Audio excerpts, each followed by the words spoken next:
ഒരു കാര്യമുണ്ട്, പത്മകുമാർ കുഴപ്പക്കാരനാണെന്ന് പണ്ടേ ഞാൻ പറഞ്ഞപ്പോൾ നിങ്ങളൊന്നും ചെവിക്കൊണ്ടിട്ടില്ല. അപ്പൊ എന്നെ നിങ്ങൾ ക്രൂശിക്കാനാണ് പറഞ്ഞത്. അപ്പൊ അണ്ടേ കുഴപ്പക്കാരനാണ്, ഇന്നും കുഴപ്പക്കാരനാണ്. പുള്ളി പാർട്ടി സെക്രട്ടറി ആയിട്ട് വന്നപ്പോൾ വണ്ടി കച്ചവടവും വസ്തു കച്ചവടമായിരുന്നു ജോലി. അല്ല, പാർട്ടി പ്രവർത്തനത്തെക്കാൾ ഉപരി സ്വന്തം ഡെവലപ്മെന്റ്സ് ആയിരുന്നു പുള്ളിയുടെ പരമലക്ഷ്യം.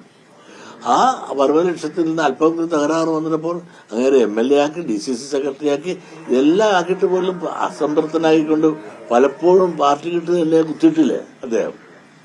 എത്രയോ മോശമായി പ്രവർത്തിച്ചിട്ടുണ്ട്. അദ്ദേഹം കുറ്റക്കാരനല്ലെന്ന് എങ്ങനെ പറയാൻ സാധിക്കും? അദ്ദേഹം തന്ത്രിയോട് കൂടി ചേർന്നു എന്ന് പറഞ്ഞാൽ വരാതിരിക്കാൻ ഒക്കത്തില്ല. എല്ലാത്തിന്റെ മൂലം തന്ത്രിയാണല്ലോ.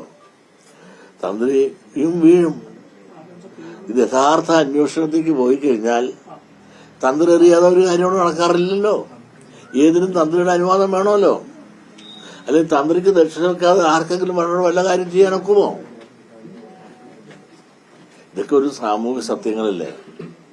ഇനി അന്വേഷിച്ച് പത്മകുമാർ തന്ത്രിയുടെ കാര്യം പറഞ്ഞെങ്കിൽ തന്ത്രിയും ചെന്ന് വീഴും കാര്യങ്ങൾ. യഥാർത്ഥമായി അന്വേഷിച്ചെന്ന് പോയാൽ അതിന് മന്ത്രിയെ ചെന്ന് വീഴുവാന്ന് വെച്ചാൽ മന്ത്രി ഡയറക്റ്റ് ബന്ധങ്ങളിലൊന്നും ഭരണപരമായ കാര്യങ്ങളിലൊന്നും ഇല്ല എന്നുള്ളത് എല്ലാവർക്കും അറിയാവുന്ന കാര്യമാണ്. പിന്നെ അദ്ദേഹത്തിനെ വീഴ്ത്തണമെന്ന് രാഷ്ട്രീയമായി ചില മുതലെടുപ്പിന് ആർക്കെങ്കിലും താല്പര്യമുണ്ടെങ്കിൽ അതായിക്കോട്ടെ.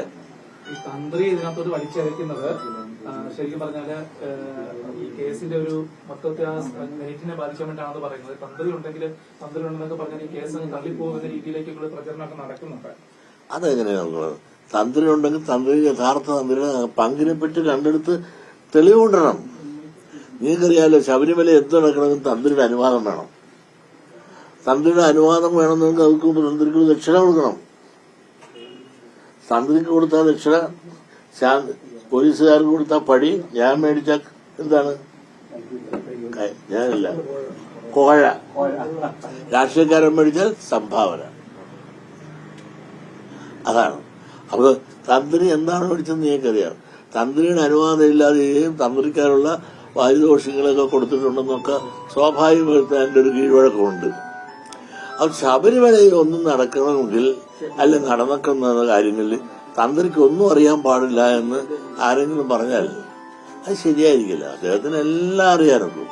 തന്ത്രിയുടെ അനുവാദവും അതോട് ആശീർവാദവും അവിടെ തന്ത്രിക്ക് ദക്ഷിണ വെച്ച് പ്രത്യേക സാഷ്ടാംഗ നമസ്കാരം നടത്തിയാണ് പല കാര്യങ്ങളും പലരോടെ ചെയ്യുന്നത്. തന്ത്രിയുടെ വെറുപ്പും സമ്പാദിച്ചുകൊണ്ട് ശബരിമലയിൽ ആർക്കും ഒന്നും ചെയ്യാൻ സാധിക്കില്ല. അതാണ് അവിടുത്തെ കിടപ്പ്.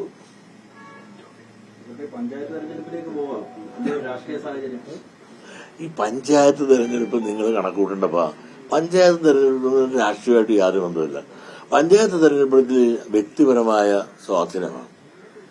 ഇപ്പൊ നിങ്ങൾക്കൊന്ന് ആലോചിക്കാം, പഞ്ചായത്ത് കഴിഞ്ഞ പാർലമെന്റ് തെരഞ്ഞെടുപ്പ് പോലെയാണോ അസംബ്ലി തെരഞ്ഞെടുപ്പ്? അസംബ്ലി സിസ്റ്റവും പാർലമെന്റ് സിസ്റ്റവും തെരഞ്ഞെടുപ്പ് വരുന്ന സിസ്റ്റവും ത്രിതല പഞ്ചായത്ത് വരുന്ന സിസ്റ്റവും മൂന്ന് രീതിയിലാണ്. ഇപ്പൊ ത്രിതല പഞ്ചായത്ത് ഇവിടെ തെരഞ്ഞെടുപ്പ് വരുന്നുണ്ട്.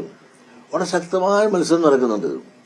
അതിനെല്ലാം വ്യക്തിപരമായ ബന്ധങ്ങളും സ്നേഹങ്ങളും ബാധ്യതകളും ആ അടിസ്ഥാനത്തിലാണ് ജയപരാജയങ്ങൾ ഇരിക്കുന്നത്. അതുകൊണ്ട് ഇവിടെ നമുക്ക് ത്രിതല പഞ്ചായത്തിന്റെ തെരഞ്ഞെടുപ്പ് ഒരു രാഷ്ട്രീയമായിട്ടൊരു അസസ്മെന്റ് നടത്തുവാൻ നിൽക്കുന്ന ഒന്നാണ് എന്ന് ആരും കരുതുന്നത് ശരിയല്ല. അത് വ്യക്തിപരമായ ബന്ധങ്ങളുടെയും സ്നേഹത്തിന്റെയും അടിസ്ഥാനത്തിൽ പലരും പാർട്ടിക്ക് അതിനതീതമായി സ്ഥാനാർത്ഥികൾക്ക് വോട്ട് കൊടുത്ത് ജയിപ്പിക്കുകയും തോൽപ്പിക്കുകയും ചെയ്യുന്ന ഒരവസ്ഥയാണ് നിലനിൽക്കുന്നതും. ഇന്നലെ വരെ നിലനിൽക്കും, നാളെ അത് തന്നെ നിലനിൽക്കും. അതുകൊണ്ട് ഈ ത്രിതല പഞ്ചായത്ത് ഒരു രാഷ്ട്രീയ അസസ്മെന്റിന് നടത്തുവാൻ ശ്രമിക്കുന്നത് ശരിയായിരിക്കില്ല.